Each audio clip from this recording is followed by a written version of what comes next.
meados do século XIX, houve uma rebelião militar ocorrida no Rio de Janeiro. O Brasil estava sempre vinculado à Marinha, que era uma instituição de elite, na época chamada de Armada. As condições sociais da Marinha no Brasil eram extremamente rígidas, pois era uma espécie de semi-escravidão, principalmente a bordo dos navios. Os oficiais brancos eram os responsáveis pela maioria das equipes, que eram formadas por ex-escravos e filhos de ex-escravos. Muitas vezes os tripulantes que faziam parte dos postos mais baixos eram submetidos a castigos corporais. Alguns desses castigos eram a palmatória, prisão a pão e água, bem como a chibatada, em que marinheiros são chicoteados por volta de 25 a 30 vezes. Em 1910, se inicia um grande processo de reformulação da Marinha Brasileira, período no qual o Brasil comprou da Inglaterra grandes navios, chamados de encouraçados, dentre eles o navio Minas Gerais, o Bahia e o São Paulo. Por tal motivo, os marinheiros brasileiros, dentre os brancos e os negros, foram mandados para a Inglaterra para aprender a manejar os navios recém-comprados. Chegando lá, observaram que o tratamento dado aos marinheiros ingleses era completamente diferente do tratamento que recebiam os marinheiros brasileiros, sendo que lá não havia castigo corporal.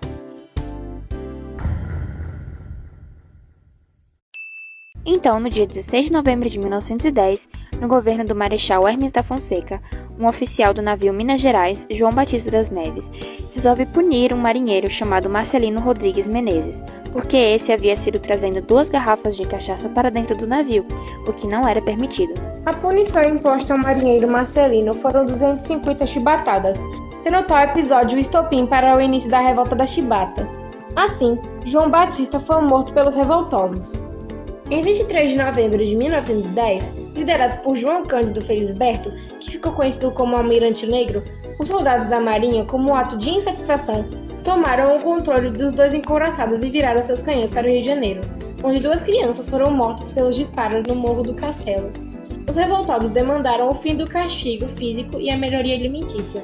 Então, no dia 26 de novembro, o governo suspende os castigos corporais e concede anistia para todos os revoltosos.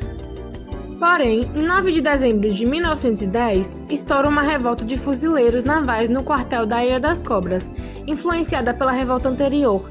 Entretanto, os líderes da primeira revolta, dentre os quais João Cândido, foram contra essa outra segunda revolta, sendo que, em função desta e da suspensão parcial da anistia, muitos marinheiros começaram a ser expulsos da Marinha. Então, em 24 de dezembro de 1910, na Ilha das Cobras, após a absorção do indulto, João Cândido e outros marujos são presos em uma pequena cela, que havia sido lavada com água e cal. Aparentemente, cabiam no máximo de 4 a 5 pessoas, porém os comandantes colocaram 18 marinheiros, incluindo João Cândido. Após 3 dias sem água, alimentação e péssimas condições de higiene, 16 marinheiros foram mortos por asfixia em decorrência da poeira do cal dentro da cela, sendo que apenas 2 deles sobreviveram. Um deles era João Cândido. Após o ocorrido, este foi levado a um hospício ao ser considerado desequilibrado por sofrer alucinações. Todavia, após alguns meses, João Cândido foi liberado, pois os diretores do hospício concluíram que ele não era louco. Após isso, o mesmo nunca voltou a ser um marinheiro novamente. Ele virou pescador e vendedor de peixe no cais central do Rio e veio a falecer de câncer em 1969.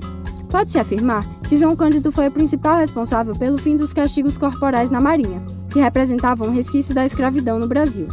A revolta da chibata é considerada pelos historiadores também como uma revolta contra a desigualdade social e racial existente tanto na Marinha quanto na sociedade como um todo, além de ter sido um dos primeiros grandes movimentos de protesto contra o governo no Brasil, que ajudou a impulsionar a reforma militar de 1911 e melhorou as condições de vida e de trabalho nas Forças Armadas.